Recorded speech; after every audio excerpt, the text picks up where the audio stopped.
Purim Katan and Shushan Purim Katan are two mystical days that occur when there's an Adar Rishon, an Adar 1, and the mystical aspects about them is that virtually you do nothing.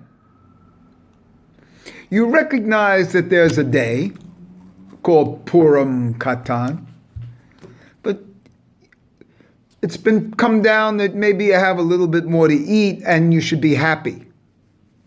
A little bit happier, even though in the 60 days of Adar you're supposed to be exceedingly happy of the two Adars.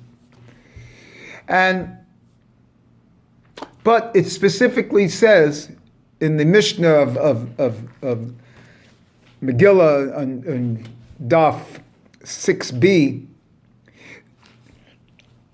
Ein Bain, nothing between Adar Rishon and Adar Shani, except that you do not read the Megillah and you do not give gifts to the poor.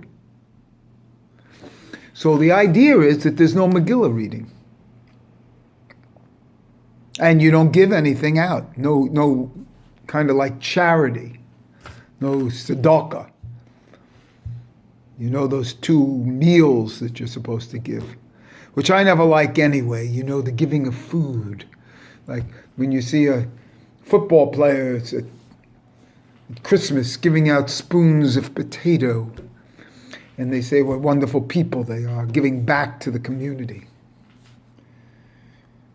And that's the whole idea of Adar 1, of Adar Rishon. First, let me do a small gematria of Purim Katan. Purim is 336 and Katan is 159. And so that's 495, and I'm going to add 1 to the whole thing. That's 496.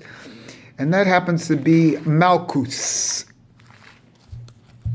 So Malchus comes in as Purim Katan. And remember, the whole idea of Purim is to create a Keter Malchus.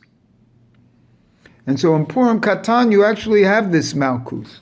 And this is an enlightening thing that you're going to hear, because, you know, I feel that the Adar Rishon, the first Rishon, Adar 1, the intercalculated month that comes in 7 every 19 years,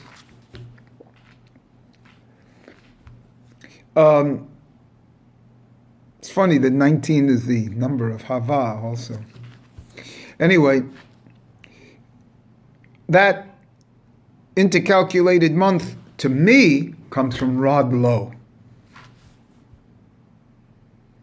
And in the Mishnah, it actually says, Le Adar, which are the same number letters as Rod Lo, reversed. Anyway,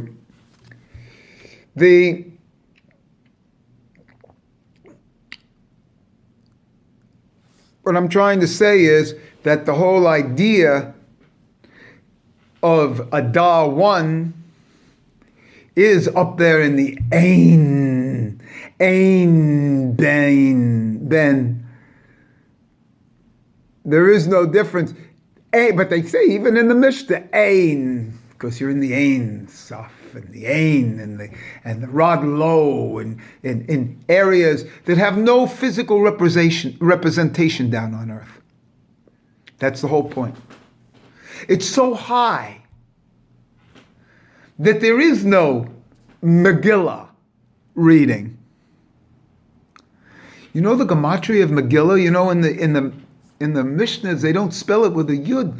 So Megillah is spelled Mem, Gimel, Lamed, Hey. It's 78. At 78 is Mazla. It's so high, it's above the Mazla area. Mazla comes in Adar 2. This is so high, it's above the Mazda. There's not even a Megillah. It's the white light of the dark light. It's of the Torah of white fire and black fire. This is the white fire. There's no representation. Only black fire is representation with letters, which I'll be talking about in another aspect tomorrow. This area is above representation.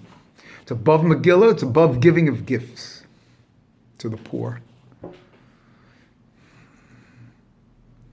You're in an area that you're only supposed to sensate, be happy, eat a little bit more, but there's no big feast. You're not supposed to be drunk. In a certain sense, this is above that. Down here, we have to have that crushing of the grape and the crushing of the olive. But there's a level above that. The essence of the grape gives off an intoxication where you lose the self. You're supposed to be so high on the Megillah reading that you don't know the difference between Haman and Mordecai. You're supposed to be drunk. This is above drunk. There's no representation, and that's what makes the Adar Rishon higher. Comes from Rod low. Experience your own bodily pleasure without anything. Just emotion. Try to meditate on this high level. It's above representation. And that's what Purim Katan is all about. So I want to keep this short. But Purim Katan is this level that only occurs in Adar Rishon. Adar 1. Only occurs 7 out of 19 years. Only at this time, this entire month, and this is the holiday of the month. And remember, it's even in Yom HaKippurim, like Purim. Purim is higher than Yom HaKippurim. And this Purim Katan is higher than the regular Purim, than Purim Gadol. Why? Because the small is always higher than the high. As expressed in the word Vayikra, with the small aleph. And what does that signify, that small aleph? That we have more white light that surrounds it. So it looks like large letters would be better, but the small letters reveal more white light, more of the highest realms of Or Ein Sof, of Or, of whiteness, of the white fire, of the parchment that's represented by parchment on the Torah, above the darkness of the letters. And this is what we read on Purim Rishon, on Purim Katan. We read the white of the parchment.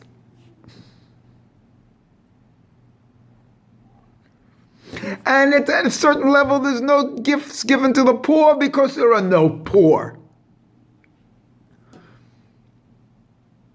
That's not poor of Purim, but there's no poor, no people of disadvantage.